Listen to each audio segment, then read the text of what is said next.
Previously on my channel, I made a video about Van Gogh's watch from Kalaksh. And in that video, I mentioned one of their conversation style watches, that was the Aurora watch. And today here I have that watch in my hands. So this is the Aurora watch by Kalaksh, and this is a proper conversation style watch because the minute and the hour markers are not traditional, they're non-traditional, and yes, they definitely do catch your attention. So let's get into this. In my previous video about Kalaksh, I had a lot of critiques, like them saying this thing about Rolex, or them not mentioning anything about their movement, anything about their guarantee. Even their case bag did not have Kalaksh's branding on it. A Chinese watch or like a local watch to an actual branded watch, they have no mention of the water resistance, of the movement, or even their own brand name on the case back. And as far as I know, Kalaksh doesn't offer any kind of warranty on the movement or on the watch. Or even if they do, it is not mentioned anywhere. And this watch has all of that. The case back has Kalaksh's branding. They mentioned the movement and guarantee both on their website. So, did they watch my video, or is it just a big coincidence? It definitely seems like they did, because in the span of 2 months, all of these changes were made right after, well, not right after, but after I made my video. And they did everything that I said, especially about the movement and the guarantee. So it's too crazy to be a coincidence. But if they did make all of these changes after watching my video, I am very salty about the fact that they did not reach out to me in any way. They should have at least dropped a thanks for any of this.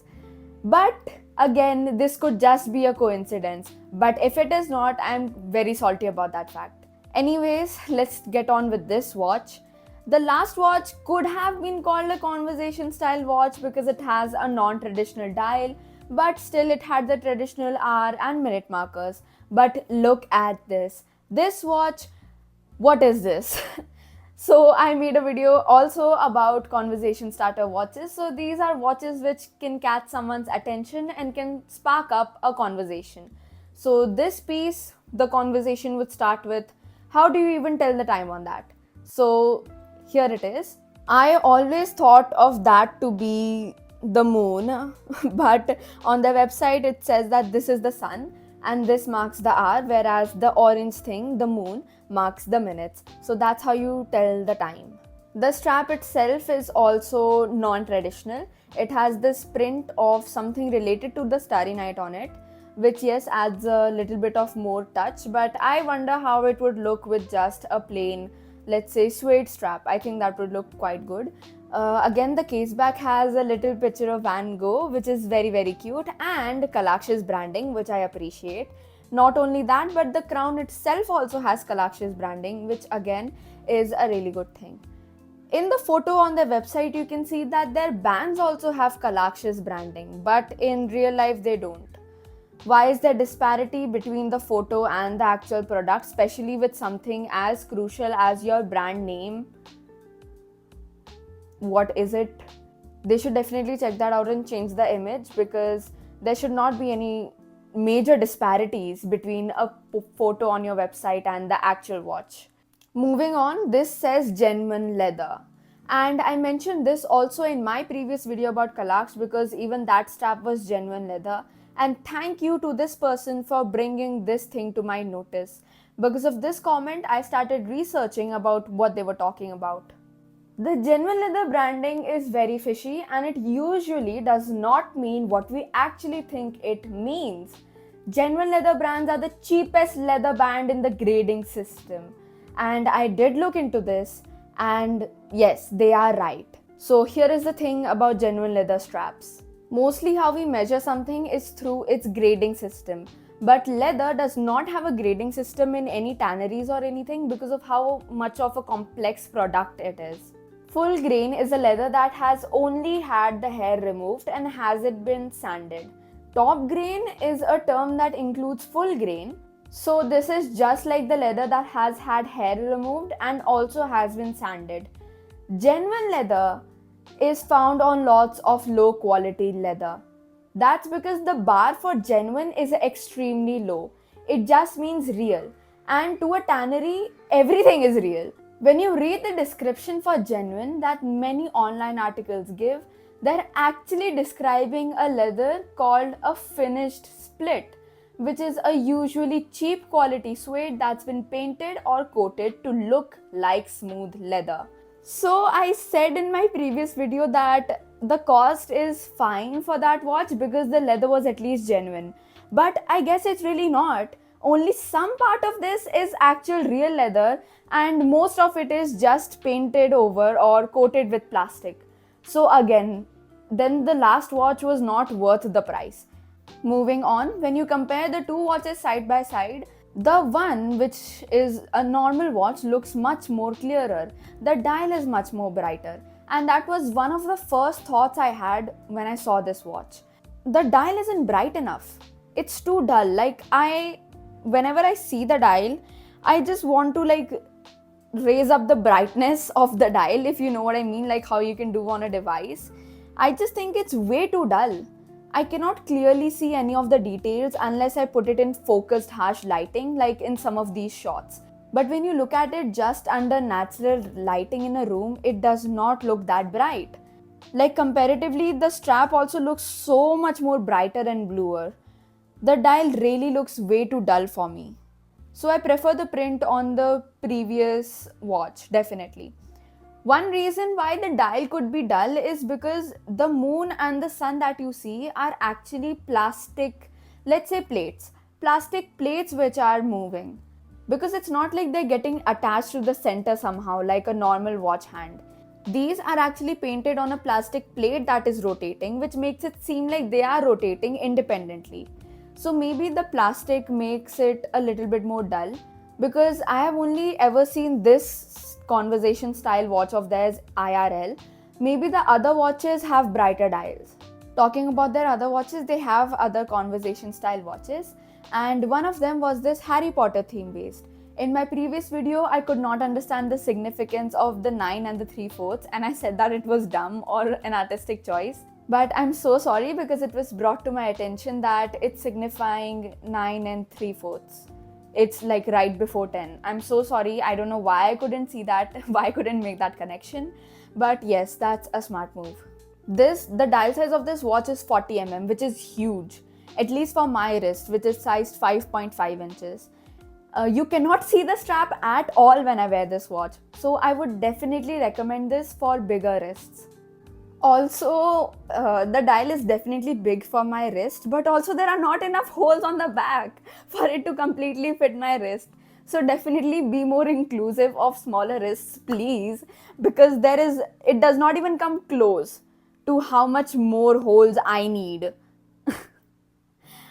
So please, I guess, be more inclusive. Other than that, they have mentioned that the back is stainless steel, but again, the back does not mention that it is stainless steel or how much water resistance it has, which should be mentioned for it to look like a genuine watch brand. But now on their website, they do mention the watch movement and the guarantee offered, which they did not before I made my video. So if they saw this and made the changes, I would have liked for them to reach out. Yes, I'm gonna say all of that again. Anyways, they offer 1-year guarantee on movement and battery, which is okay, at least for a new brand. This watch retails for 4,000. Would I say the price is justified? Maybe. I would call it a little bit overpriced, mostly because there is not a lot of historical significance to this brand. So you're not really paying for any kind of history, you're just paying for the watch itself. And again, the thing about the genuine leather strap, that also cuts down the cost for me a little. But again, it's a conversation starter watch in India, which is a big deal. I have never ever seen a conversation style watch in India before. So thank you, Kalaksh, for bringing it in India. Now they have this watch called Amchi Mumbai. A great idea, and at least from the pictures, it looks like great execution also. Again, I don't know how it looks IRL. The thing is, this brand Kalaksh is competing with other new Indian watch brands, and one of them is Delhi Watch Company. I'm sure you must have heard a lot about how great their watches are, and they truly are. The cheapest watch right now is for 700, just 700. And if that's too plain, then the next one is just for 1200. This brand not only has one of the best reputations in the Indian watch market right now, but also has actual great best quality watches. So if you are competing against a brand like that, you really have to show that you have quality. The last watch just had a printed dial. There was nothing else special about that. It did not even have Kalaksh's branding on it. And still the price was so high. Other than that, also there are other dials which have nothing. They just have a printed dial and still their prices are so high. Other than that also, something that I noticed was that logo disparity. But the thing is that I think they should have stuck with the old Hindi Kalaksh logo, because the whole thing is like it's an Indian artistic watch brand, and now they've just gotten the Hindi like rid of. I would just say that they should have kept it. But that's fine, not my brand, not my monkey, not my circus. If Kalaksh is making a watch called Amchi Mumbai, which is of course the target audience are Indians, I think they should really go back to their old Hindi logo. That looked so beautiful and it was one of a kind. There are not many logos which are in Hindi. So they should definitely go back to that. This just feels purposely minimalistic. It just blends into the background. I also want to talk about the watch box. So the watch box here. So what I want to talk about mainly is the back. So here on the back they have said, this brand came to life because someone scrolling through Etsy wondered, why are watches so painfully serious? One existential crisis later, the idea of art watches sparked an entirely accidental entry into the world of timekeeping. What I want to point out here is the idea of art watches. What idea? This idea has existed since so long, like Swatch, a brand that has existed since so long, which saved Switzerland's watchmaking industry, came up with the idea of art watches back like so long ago. What idea of art watches? If they would have said art watches in India, I definitely would have taken their side, because I did not see any art watches in India. I have never seen any art watches in India. Though yes, Swatch does sell them in India, but not many people know about it. If they would have said art watches in India, I definitely would have taken their side. But just saying like the idea of art watches, I don't know. No. What idea of art watches? The idea has existed since very long. This paired with the dig at Rolex. What? Do you not know the watchmaking industry? If you are in this watch industry, how do you not even have that much knowledge to actually research? How can you dig at Rolex? Rolex is called a god tier brand because of the amount of significance and the amount of innovations that it has given to the whole watch industry. So again, this is a little bit of a red flag for me, because if I buy a watch, I want it to have actual significance. I hope this doesn't come off as hate, because it is not. It is a criticism from their target audience, their customer. I would definitely be put off by all of this if I was a watch enthusiast, which I am. So please do not take this as hate. It is constructive criticism. And my viewers also, please do not go and hate on the watch page or anything. It is just criticism. I give them a lot of credit for bringing art watches and conversation style watches in India. Like, that's a big deal. So should you get this watch? If it's on sale, yes, definitely get it. But personally, I just feel like it's a little bit overpriced, because I was not completely happy with this watch. Because to me, the dial is a little bit dull. It could have been brighter. It could have caught my eye more. If you want to be one of a kind and unique, then definitely get a conversation starter watch, because there is nothing else in India even coming close to a conversation style watch. Yes, there are beautiful timepieces like again DWC, but a proper conversation style watch which looks non-traditional is just by Kalaksh for now. That was my review. Thank you so much for watching and stay tuned for more.